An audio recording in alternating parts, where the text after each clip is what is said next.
kulanti wanaagsan markale asxaabay meel kastood naga daawanaysaan kusoo dhawaada barnaamijkeena habeennimo waa habeennimo sabti ah axad ay soo galayso waana barnaamijkii saddexaad aan idiin soo gudbinayo taariikhduna waa 4 abriil sanadka 2026 haddaba caawa barnaamijku waxaan idinku waayaa qodobo muhiim ah ayaan idinku waayaa waxaa noo soo socda shiinaha oo hub u geeyay Iiraan balse marka hore waxaanu ku bilaabaynaa Trump ayaa sheegay 48 saacadood inuu u qabtay Iiraan haddaba maxay tahay 48 saacadood wuxuu yiri markii iigu dambeysay yiri 10 maalmood ay idin qabtay 10kii maalmood waxa ka haru yiri 48 saacadood 48 saacadood waa inay heshiis ku ogolaataan marinbiyoodka Hormuz ku furtaan haye haddii kale jixiima ayaa galaysaan jixiima idinku furaya macnaha waxaan hayaa idinku dhufanaya sheekaas marka warkiisu waa cadiya laakiin ninka waa nin isbedbedel badan hadda koor waqti uu qabtay uu dhacay waqti kale ku daru yiri hadda waqti kale uu qabtay waqti kale ku daru yiri kii ugu dambeeyay hadda uu leeyahay 48 saacadood ka dhiban Iiraan maxay tiri ma garanaysaa markii uu qabanayo 10 maalmood ha isku daalna tiraadeen waxaan qabtay maba qornay dheeranag way ka soo wareegteen xilligii adiga dagaalka aad joojin lahayd iyo heshiis halayla gaara qasaba bi'a weliga baaragteen waxaas heshiis ila saxiixdii waay haddii kale jixiima idin gelinaya heshiiskana soo asaga u soo qortay ila u saxiixdii doraa heshiis rasmi oo nin walba oo fakarkiisa iyo doodiisa iyo miiska u leeyahay ana ii qoray 15 qodob waa ina ogolaataan marka waxay yiraahdeen waxaas annagu meeshaas areeyo waxaas ma qorneen marka hadda maanta muxuu xusuusinayaa 10kii maalmood kula way dhamaan rabtaa 48 saacadood ka dhiman haddaba marka aan idin soo wararkii ugu dambeeyay haddaba waxa leeyahay ninka leeyahay Trump wuxuu qabtay 10 maalmood oo uu Iiraan u qabtay inay ku fuliso heshiis in la gaaro haddaba madaxweynaha Mareykanka Donald Trump ayaa waqtiga uu qabtay Iiraan uu siiyay hadda uu qarka u saaran yahay inuu dhamaado wuxuuna sheegay inay ka harsan tahay 48 saacadood kaliya inay Iiraan heshiis ku saxiixdo oo ay ku furto Hormuz haddii kale wuxuu sheegay inay wajihi doonto waxa uu ku tilmaamay jixiimada weyn ninkan wuxuu leeyahay jixiimada weyn ayaa haddii kale aan idin arki doontaa waxa meesha ka dhaca waa la yaabi doonaa uu leeyahay marka waa arki doonaa kule 48 saacadood ma dheer waa iska 2 maalmood marka maalinkay dhamaato jixiimada uu hayo hakeena waa bal arkeena waxa uu hadda wax ka badan buu keenaya bis nuclear ku dhufaraya wax kale oo haray ma jiraan marka hawsha halkaas ay maraysaa waaya Iiraan marka maxay diyaarisay oo ay soo bandhigtay diyaarad helicopter ah oo nooca isqarxiya ah alaabteeda loo dhameystiraa qaraxyadeeda laga buuxiraa waa la soo diraa bis noocyo kala duwan ay leedahay marka diyaaradda magaceedu waxa la yiraahdaa Ridwan-kaas diyaaradaas ayaa hadda la soo saaraa leeyahay waxaana loogu talagalay ciidamada lugta Mareykanka marka ay soo galaan Iiraan algu weerari doonaa ciidamada lugta ciidamada lugan gelinayna kana gelinayna Soomaaliyeed marka waxa la ciidamada lugta markay soo galaan diyaaradaha hadda oo adeega sameeyo oo shaqada qabto kuwa dhan ma ah alaab cusub loo diyaariyay infantry kaliya loogu talagalay halkii mar ay qaraxdo waxa loogu talagalay 200 oo askari inay siixsaan loogu talagalay rasaas caadi ah ka iyo alaabtaas rasaastooda ka buuxda lagu leeyahay hal mar ay qarxaysa bagaasa inta soo rasaas sii deynaysa marka sheeko waalnimo ka Iiraaniyiinta war imtixaan waa aadi tuso majalada la yiraahdo ad-difaac al-arabi ayaa qoraysa waxay leeyihiin Iiraan waxay diyaarisay diyaarado drones ah oo la yiraahdo Ridwan waa kuwa isqarxinaya waxaana loogu talagalay ciidamada lugta Mareykanka kaliya ayay ugu talagaleen inay markaa ku weeraraan markii ay soo galaan lug ku soo galaan Iiraan marka sheekada iyaduna waa arki doonaa marka maxaa dhacay tan iyo intaynu kala maqnayn barnaamijkii galabta isaguna qodobo aad u xiiso badan baa ku jiray labada barnaamij xogaa markaan soo gelinayo way iska agdhow yihiin marka kii kale labaad iyo kii koowaad dadka aan fiirsan way soo daawan doonaan waa barnaamijyo iyaguna macluumaad aada u xiiso badan ay ku jiraan waayahay marka qodobka kale aan u gudbayno wuxuu yahay laba bambaanooyin gantaalaha waxaa la socda waxyaabo bambaanooyin oo kale ah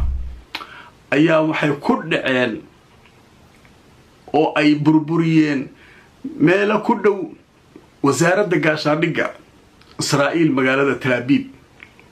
hal qof kuma harin waa la kala carar wasaaraddu waxay leedahay god hoose oo lagu dhuuntay leedahay godka hoose inta buuxsamay meel dadku aadaan ay aqoolay Israa'iiliinta meel kasta la isaga keenay baash Iiraan waxay ku fiican tahay oo Ilaahay uu siiyay dhul ballaaran oo weyn u siiyay duqeymaba ku kala gaartid intaan markaa gaartid inta kale waxa u soconay intaasa u soconay maba dhawaba dhulkeeda iska weyn dhul weyn ay haysataa Iiraan Israa'iilna in yaroo Falastiiniyiinta laga xoogay haysataa intii marka waxaa loo bixiyay koonfurta iyo waqooyiga iyo bartamaha saddexda meel baa la garaaca maalin kasta Siirigaas ay yeeray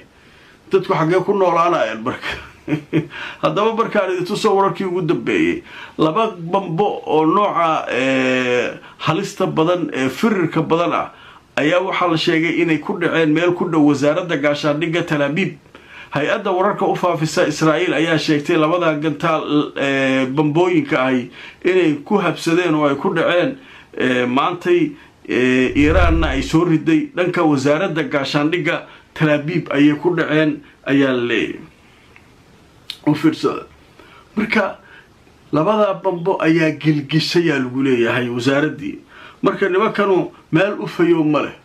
xaggan koonfurta aale Xayfa iyo Eilat iyo jugta lagu hayaa meeshaas Eilat waxa garaacay nimankii Xuutiga iyo waxa kana garaacay dhanka waqooyiga waxa loo xil saaray nimankan la yiraahdo